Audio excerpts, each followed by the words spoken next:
তুমি অনেক কষ্ট করো, সত্যি দি ভাই।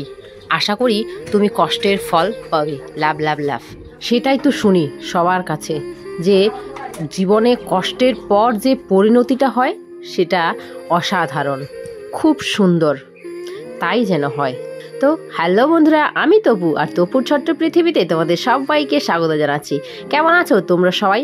আশা করছি সবাই ভালো আছো, আর আমার মতো জাস্ট বিন্দাস আছো বন্ধুরা। দিদিভাই, তুমি অনেক সুন্দর কথা বলো, এটাই আমার কাছে খুব ভালো লাগে। তো অনেক অনেক ধন্যবাদ দিদিভাই।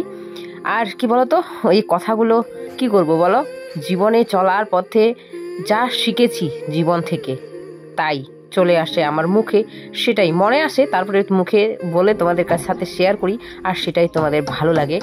অনেকের জীবনের সাথে মিলে যায় তো, আর সত্যি কথা বলতে সবার লাইফে কিছু না কিছু মিল থাকেই, বেশিরভাগেই দেখবে মিল একই হয়, সবার লাইফে চলে, তো সে কারণে মিলে যায়, আর তোমাদের সেটা ভালো লাগে। যা গরম দিয়েছে বন্ধুরা, আর এই কাজগুলো, আজকে শান বাড়িতে আছে, একা এত সব কাজ আমি গোছাতে পারি না।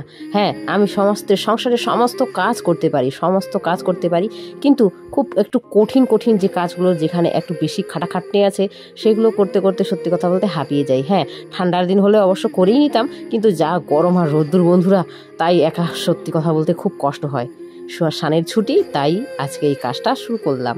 এটা ছিল আমার দাদু শ্বশুরের ঘর, দাদু শ্বশুর এখানে থাকতেন। আর যেহেতু দাদু শ্বশুর মারা যাওয়ার পর এই ঘরটা পুরো স্টোর রুম হয়ে গেছে আর কি। আর এই সাইডটাতে ছিল গলা ঘর। তো এত ধুলো নোংরা, মানে আমি যেদিনে এই ঘরটা পরিষ্কার করতে আসি সেই দিনে আমার পুরো গায়ে র্যাশেস হয়ে যায়, অ্যালার্জি আর কি ধুলো থেকে। আর মানে চুলকোতে আমার অবস্থা খারাপ হয়ে যায়, 2-3 দিন ধরা থাকে সেই অ্যালার্জিগুলো আর কি। তো করার কিছু নাই, সে কারণেই ভাবলাম আর কি, পুরো বেড়াগুলো, চারপাশের বেড়াগুলো আমরা আজকে জল দিয়ে ধোবো। আর যেহেতু রোদ্দুর দিচ্ছে তো শুকিয়ে যাবে তাড়াতাড়ি, বৃষ্টি ওয়েদার হলে কিন্তু ভিজাতাম না। আর এই ড্রেসিং টেবিলটা দেখো, মানে একদম ভালোই আছে সব কিছু, শুধু ওই যে আয়নাটা একটু ফেটে গেছে। তো যাকে ইউজ যদিও করা যেতে পারে, এভাবে করতাম আগে। তো এখন ওই ঘরে রাখার কোনো জায়গা নেই বলে এই ঘরে এখানে এটা নষ্ট হচ্ছিল পড়ে। তো এখন আমি এই ঘরে ইউজ করব ভাবছি, তাই একটু জল দিয়ে ধুয়ে দিলাম, আরও পরিষ্কার করে ধুতে লাগবে ওটা। আর হচ্ছে কালার করে দেবো, কালার করে দিলে হয়তো বা একটু ভালো লাগবে দেখতে, তাই না? সময় বন্ধুরা, সময় যেহেতু এই পরিস্থিতিতে এনেছে, তো আমাকে এখন এই ঘরে সময় কাটাতেই হবে, থাকা না গেলেও থাকতে হবে। উপরে টিন থেকে এত গরম ভাপ দেয়, মানে কি বলি তোমাদের, সহ্য করার মতন না, যেহেতু সিলিং নেই সে কারণে।